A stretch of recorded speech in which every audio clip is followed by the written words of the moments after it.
एसएआइएल 12.5% ले बढ्यो। ल ल ल छिटो किनिहालौँ त अझै बढ्छ भन्ने तपाईँलाई पनि लागिरह होला होइन? तर पक्नुस्, पहिला हेरौँ यसको चार्टले के भन्छ। एसएआइएल आफ्नो अर्डर ब्लक भन्दा माथिको फेयर भ्यालु ग्यापकै आसपासबाट माथि चढेको थियो।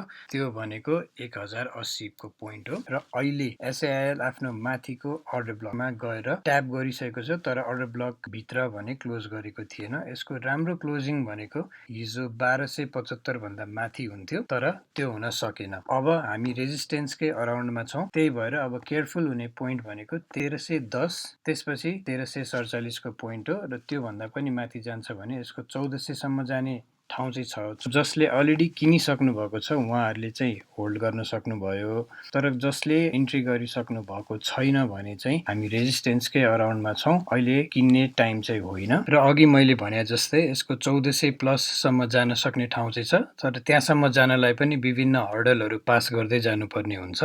त्यसैले यसमा विचार गरेर डिसिजन लिनु होला। Thank you.